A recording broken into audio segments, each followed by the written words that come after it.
We drown him. We drown him. We're gonna give him an old Hawaii style beating. You know, with Conor coming back, he looking for a fun fight. You know what I mean? He wants violence, I want violence. At the end of the day, give me a violence fight. A lot of people are talking about, even though this fight being at 70, that the winner of our fight could go down and fight at 55. And then I see a lot of people talking about maybe the winner of this can even go and jump to see Islam. Great. Yeah. I feel absolutely amazing. Stellar. Exceptional. No corners cut.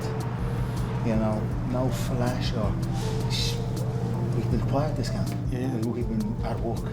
So that's confidence. You know, there's a lack of confidence if you need to share things or get this ego boost. We don't need it. We're gonna do it on the night. So I'm excited for it. I'm excited for my team.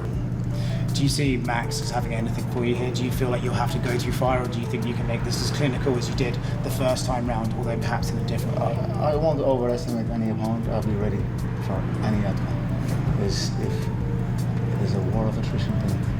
The MMA world is on the verge of chaos. Max Holloway is warning that Conor McGregor is stepping back into pure violence, a fight built for chaos, not caution. But McGregor insists this is his most disciplined camp ever, prepared for every scenario, walking in sharper and more dangerous than before. Max Holloway brings Mystic Max energy, saying he's taking over the narrative and the fight. He warns of a Hawaiian-style beating, pushing the pace until it goes into deep waters. Then he makes it simple, we drown him, signaling non-stop pressure from start to finish. Mystic Max have arrived.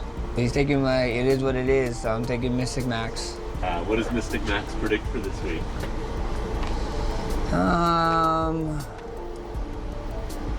We drown him. We drown him. We're gonna give him an old Hawaii style beating.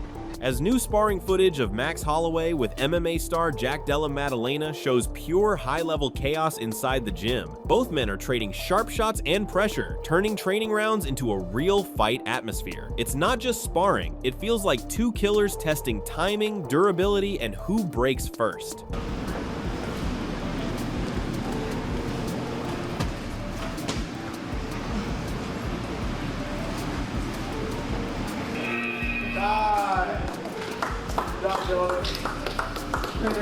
However, Max Holloway makes it clear he's not falling into the trap of underestimating Conor McGregor's return. He expects a more dangerous, evolved version after injury and time away, not a faded name walking in. For Max, that's exactly what makes this fight even more intense, because he's preparing for the best McGregor possible, not the version people are doubting. What you bring to the table in this fight, but like in scouting, Conor, you have very smart people on your team. Like, how do you even do something like this where he hasn't fought in 5 years? Do you just, kind of go off the guy we saw before and expect that things can't be dramatically different, or what are you even expecting?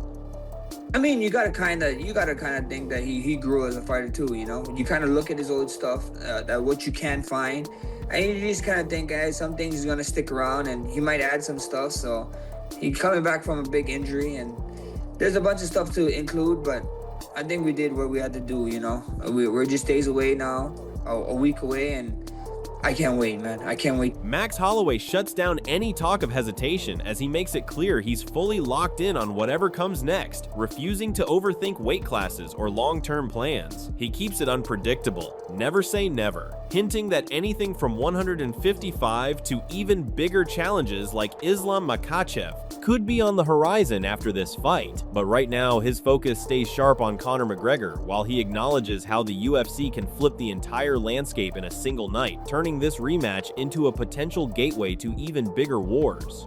Yeah, do you think any part of you be like, I could feel so good in there, maybe I stay here? Or do you feel like this is just a kind of a pit stop and 155 is your best weight?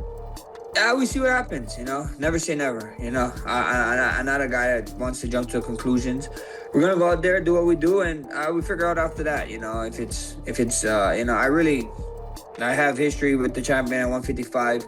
A lot of people are talking about, even though this fight being at 70, that the winner of our fight could go down and fight at 55. And then I see a lot of people talking about maybe the winner of this can even go and jump to see Islam. Shifting to McGregor, Conor McGregor is speaking with pure confidence and control, claiming he feels absolutely exceptional coming into this fight. He emphasizes that this camp has been different, no shortcuts, no distractions, and no flashy noise, just silent, focused work behind the scenes. McGregor insists that this quiet preparation is not weakness but confidence built on discipline, suggesting that when a fighter doesn't need to show off, it means he's already dangerous. He makes it clear he and his team are locked in, fully prepared, and waiting to unleash everything on fight night, building the idea that this comeback isn't just about returning, it's about arriving in peak form to dominate. Great. You feel absolutely beautiful.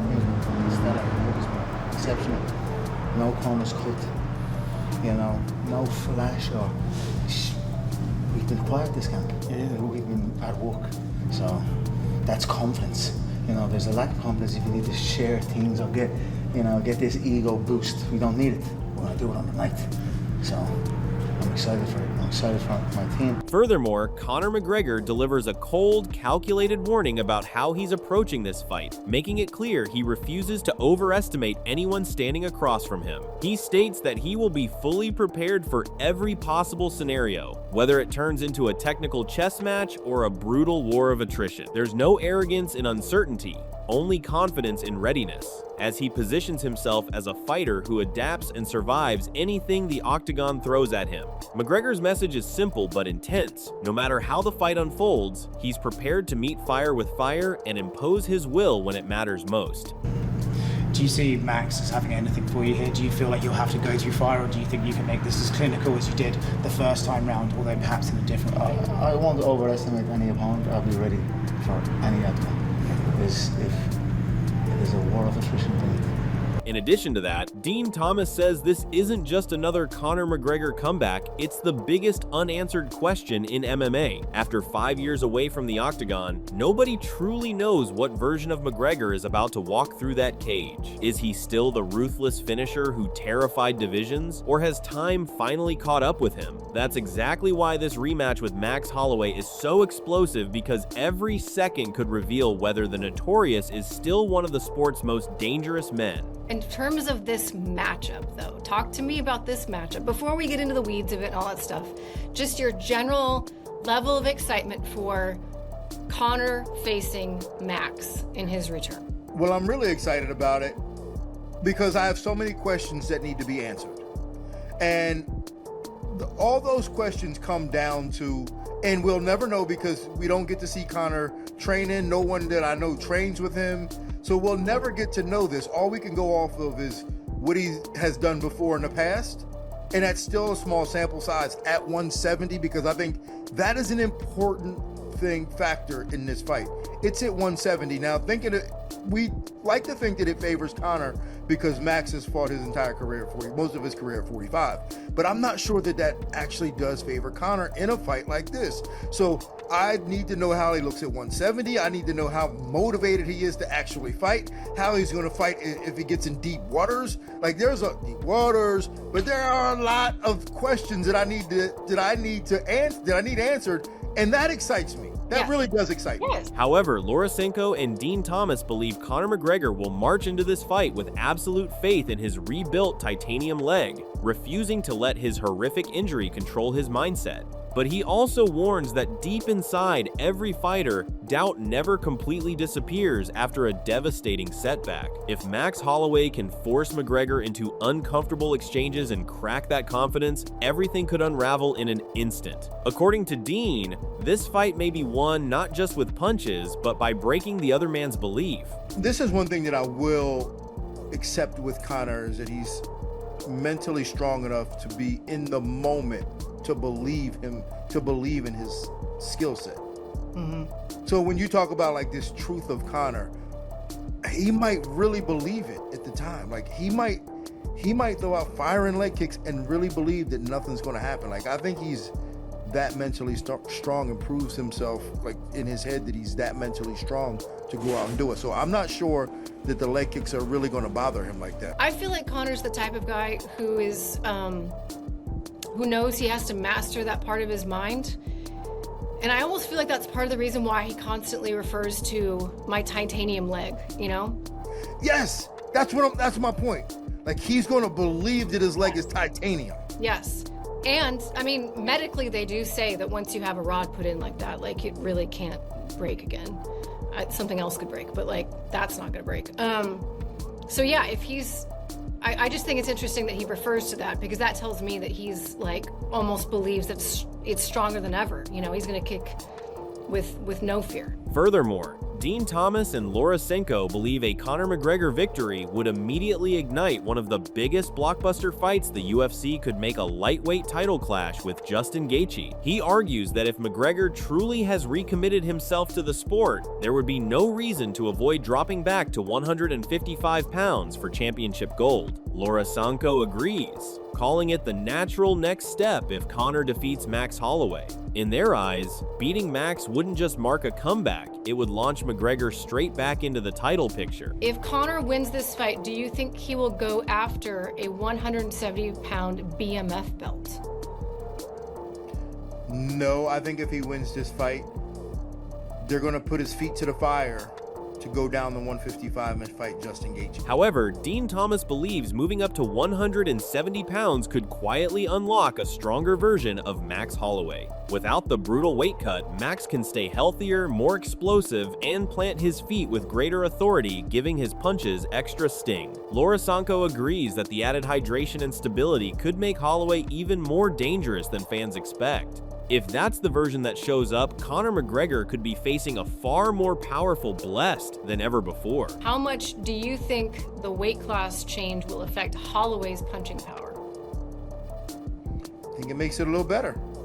It make him a little more stable. He's going to be a little more sturdy. Yeah. You know, punching power has a lot to do with sturdiness. He's going to be a little bit more sturdy. You know, especially if he sits down. Like, you know, Max hasn't traditionally shown consistent punching power because he moves his feet a lot. But at 170, if he can just keep his feet a little more stable and sit down, you know, we're going to see more power out of Max. And I think it holds up. Well, feels like he's shown more power at 55 already. So I would believe that he would continue to show incrementally, I mean, it's not going to be lights out different, but incrementally more power at 170. I agree. In the end, Mario Bautista is sending a clear warning that the comeback window for Conor McGregor is brutally short. If he doesn't finish early, the fight slips away. He believes the non-stop activity and pace of Max Holloway will slowly break McGregor down and take control as the rounds stretch. Bautista's message is simple but sharp. Survive the first 2 rounds, and Holloway turns the entire fight into his own battlefield. Do you have an official pick for that main event? I'm going to go for Max Holloway on that one. Yeah, I think he's just been super active, and he's just, you know, a great fighter, high IQ. And the later this fight goes, if Conor doesn't get like a quick knockout, I think it plays more into Max Holloway's hands. One thing is certain, this rematch is about far more than revenge. Max Holloway believes relentless pressure will expose every weakness, while Conor McGregor insists this is the most disciplined and dangerous version of himself we've seen in years. If McGregor proves the doubters wrong, he could storm straight back into the title picture. But if Holloway survives the early danger, he may completely rewrite the future of 2 divisions. July 11 isn't just another fight night. It could become one of the defining moments in modern MMA. This script covers every major angle heading into the blockbuster rematch. Max Holloway's confidence, fresh training footage, Conor McGregor's disciplined comeback, expert analysis from Dean Thomas and Lorosenko, potential title implications, and Mario Bautista's prediction that Holloway takes over if the fight reaches the later round. It builds strong suspense while presenting both fighters as legitimate threats without revealing a clear outcome. Who have you got, Conor McGregor or Max Holloway? Drop your prediction in the comments and tell us exactly how you think this fight ends. If you enjoyed this breakdown, don't forget to like the video, subscribe to the channel, and hit the notification bell so you never miss the biggest MMA news, fight breakdowns, and exclusive updates. Thanks for watching, and we'll see you in the next one.